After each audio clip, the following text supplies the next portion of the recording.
Hello and welcome to Deep for Civil Services. As many of you have asked for the Constitutional Amendment Acts, so here is the list of important Constitutional Amendment Acts. Uh, there are total 104 amendments till now, but सारे के सारे याद करना is not possible, and especially for the time being with respect to the patent examiner examination. So the acts which I found repeatedly asked in the many exams uh, and other important acts, I have included those in this video. So let's have a look on the important acts and their provisions.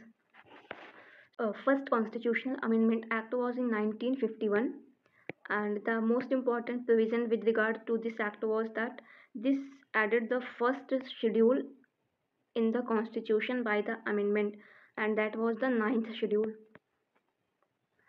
Next was seventh Constitutional Amendment Act which came in 1956. ये जो important amendments हैं इनके year भी पूछा जा सकता है कि कौन से ईयर में ये अमेंडमेंट आया। तो सेवेंथ वाला 1956 में आया। इसमें सबसे पहले क्या किया कि जो पार्ट 7 था कॉन्स्टिट्यूशन का, जिसमें स्टेट्स इन पार्ट बी वाला प्रोविजन था, दैट वाज रिमूव्ड, मतलब इसने पार्ट 7 को अबॉलिश कर दिया। सेकेंड वॉज कि इसने प्रोविज़न दिया कि governor of state can become the governor of 2 और मोर स्टेट्स साइमल्टेनियसली, मतलब एक ही गवर्नर दो या दो से अधिक स्टेट्स का गवर्नर एक ही समय पे हो सकता है। एक ये प्रोविज़न दिया, और दूसरा क्या दिया कि कॉमन हाई कोर्ट्स का मतलब एक ही हाई कोर्ट दो या दो से अधिक स्टेट्स के लिए हाई कोर्ट का काम कर सकता है, और वही हाई कोर्ट स्टेट या यूटी के लिए हाई कोर्ट का काम कर सकता है। तो करंटली हमें पता है कि जो union territory of Andaman and Nicobar है उसके लिए हाई कोर्ट का काम कैलकाटा हाई कोर्ट करता है।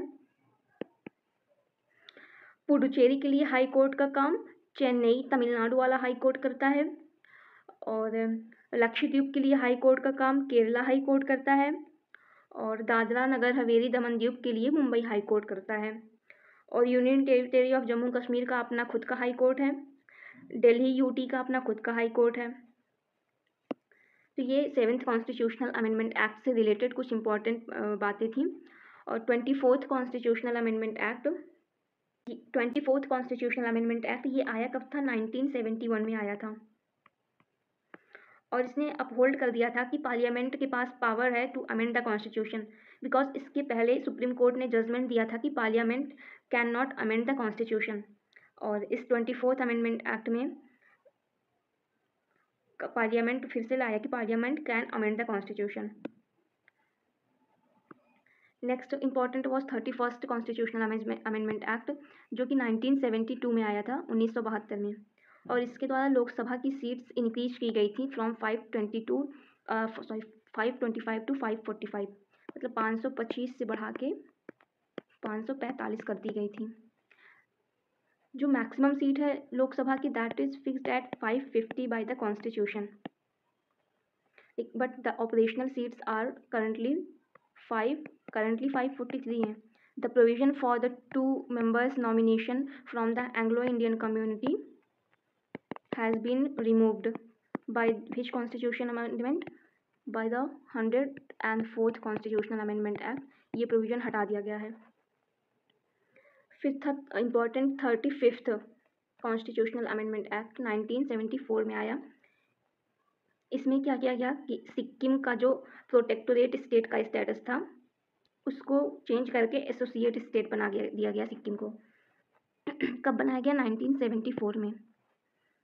और then in 36th amendment act 1975 में Sikkim became the full fledged state of India. This question has been asked in many exams that when, in which year Sikkim became full-fledged state of India. So that is in 1975, Sikkim became the full-fledged state by which Constitutional Amendment Act? By 96th Constitutional Amendment Act. So the most important amendment act till now is 42nd Constitutional Amendment Act. इसमें इतने सारे change किए गए, इतने सारे provisions add किए गए और डिलीट किए गए कि this is also known as mini constitution. So questions has been asked that which constitutional amendment act is also known as mini constitution. So this is 42nd Constitutional Amendment Act which was in 1976. इसका सबसे important एक था कि इसने preamble में amendment किया. Preamble has been amended only once till now, that is by the 42nd constitutional amendment act in 1976. और amendment क्या किया इसने, 3 नए वर्ड्स ऐड किए प्रियम्बल में, SSI, socialist, secular and integrity. और एक दूसरा इम्पॉर्टेंट इसमें लैंडमार्क क्या था कि it added fundamental duties under part 4A of the constitution and article 51A. मतलब our original constitution doesn't have fundamental duties. Fundamental duties were added by the 42nd Constitutional Amendment Act on the recommendation of committee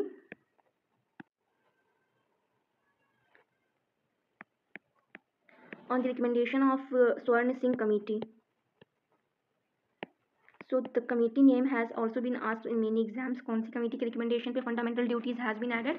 तो Swaran Singh committee के recommendation पे fundamental duties constitution में add की गई थी.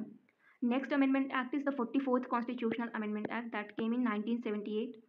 इसमें landmark था कि this has deleted right to property as fundamental right. इसने राइट टू प्रॉपर्टी को फंडामेंटल राइट से ख़त्म कर दिया. Then came the 52nd constitutional amendment act 1985. इसमें क्या किया गया कि एंटी डिफेक्शन लॉ लाया गया और 10th शेड्यूल ऐड किया गया. And next was 61st Constitutional Amendment Act which came in 1988. and इसने वोटिंग एज को 21 ईयर्स से घटा के 18 ईयर्स कर दिया. तो ये बहुत पूछा जाता है कि by which constitutional amendment act voting age had been decreased from 21 years to 18 years. तो वो 1988 से था और this was implemented in 1989. 65th constitutional amendment act जो 1990 में आया था, इसने क्रिएट किया multi member national commission for SC/ST. इसके पहले सिंगल मेंबर कमीशन था SC/ST के लिए. तो जो 65th वाला था that has created a multi member commission. और फिर 89th अमेंडमेंट एक्ट जो आया कॉन्स्टिट्यूशनल अमेंडमेंट एक्ट, उसने दोनों SCs के लिए एंड STs के लिए अलग अलग कमीशन बना दिए. पहले एक ज्वाइंट कमीशन था SC/ST का. 89 से NC/SC and LC/ST separated from each other. Since UT of Delhi is in news again and again because of many amendments and many rules brought by the central government, so the 69th Constitutional Amendment Act which came in 1991 becomes important. इसमें क्या किया गया था कि जो UT of Delhi था, union territory of Delhi, इसको special status दिया गया था. किस नाम से? National capital territory of Delhi, जो NCR रीजन बोला जाता है. That came by the 69th constitutional amendment act 1991, 1991 में. and this special status was given under which article? तो 239AA के अंदर स्पेशल स्टेटस दिल्ली को दिया गया था. Next important amendment was 73rd constitutional amendment act. इसने कॉन्स्टिट्यूशनल स्टेटस दे दिया था पंचायत को. कैसे?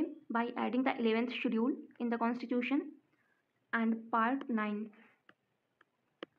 तो पंचायत जो हैं वो कौन से पार्ट में है? Part 9, 11th schedule.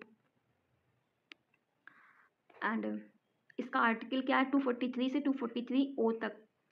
और इसमें 1/3 रिजर्वेशन वीमेन के लिए कौन से आर्टिकल के अंदर दिया गया था? 243D के अंदर, कैपिटल D के अंदर. आर्टिकल 243 के अंदर ही डिफरेंट प्रोविजन में SC/ST का भी रिजर्वेशन है.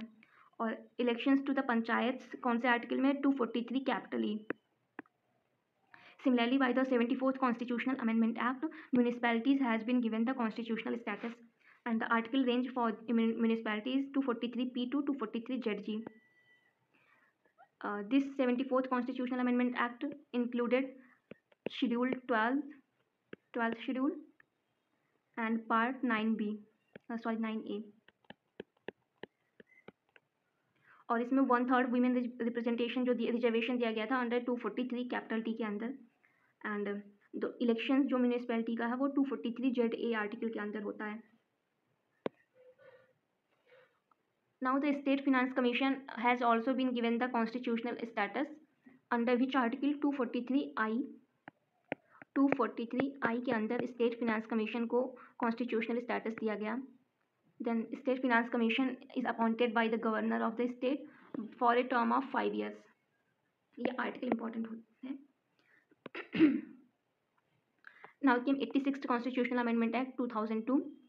By this Amendment Act, Article 21 capital A was added, and this made the right to education as a fundamental right. Right to education को फंडामेंटल राइट बना दिया।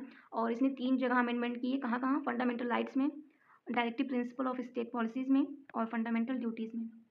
फंडामेंटल राइट्स में क्या amendment किया कि it made the elementary education as compulsory and free. Elementary मतलब from age group 6 to 14 years, free and compulsory education. और DPSP में क्या कहा कि childrens below the age of 6 year उनको अर्ली चाइल्डहुड केयर और एजुकेशन देना चाहिए। और फंडामेंटल ड्यूटी आर्टिकल 51 में एक नया फंडामेंटल ड्यूटी ऐड किया कि ये पेरेंट्स की ड्यूटी है कि अपने 6 से 14 साल के बच्चों को क्वालिटी एजुकेशन दें। और 91st कॉन्स्टिट्यूशनल अमेंडमेंट एक्ट 2003 में आया, and the important amendment in this was that it restricted the size of council of ministers। कितना कर दिया? Total strength of lower house का 15% ये मैक्सिमम साइज हो सकता है काउंसिल ऑफ मिनिस्टर्स का।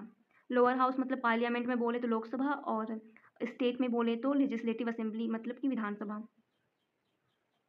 92nd अमेंडमेंट एक्ट 2003 में आया, 92nd in 2003, and it added Bodo, Dogri, Mathili, Santhali scheduled languages in 8th schedule।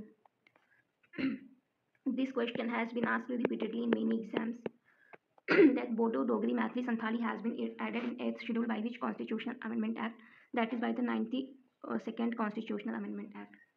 Currently 8th schedule में total कितने languages हैं? Currently there are 22 languages। Then came 97th constitutional amendment act in 2011, and this gave cooperatives constitutional status and made the right to form cooperatives as a fundamental right। Right to form cooperatives as fundamental right under Article 19, and it also amended directive principles of state policies and added a new article under Article 43B and a complete new part 9B। Then came 99th Constitutional Amendment Act which was in 2014। इसमें क्या था कि central government एक लाया था commission, national judicial appointment commission, मतलब judiciary में appointment करने के लिए ये एक कमीशन बनाया था सेंट्रल गवर्नमेंट ने। तो इस अमेंडमेंट एक्ट के द्वारा 91st कॉन्स्टिट्यूशनल अमेंडमेंट एक्ट के द्वारा सेंट्रल गवर्नमेंट ने ये बनाया था, लेकिन सुप्रीम कोर्ट ने इसको नल एंड वॉइड डिक्लेयर कर दिया बाद में। इसके बाद ये रिसेंट वाले हैं, तो इसका मैंने एक वीडियो में बताया था, यहाँ पे रिवाइज करा दे रही हूँ। 100th कॉन्स्टिट्यूशनल अमेंडमेंट एक्ट जो था वो आया था बांग्लादेश से लैंड सेटलमेंट के लिए।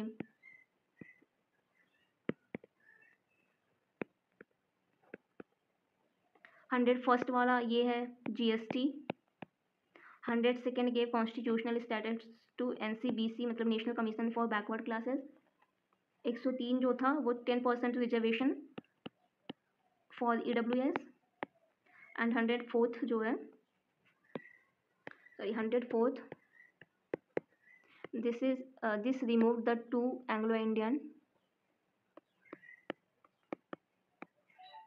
nomination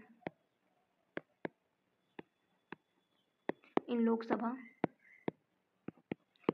ये 104th अमेंडमेंट ने ख़त्म कर दिया। So these are few important amendment acts. I hope this will be beneficial for the exam.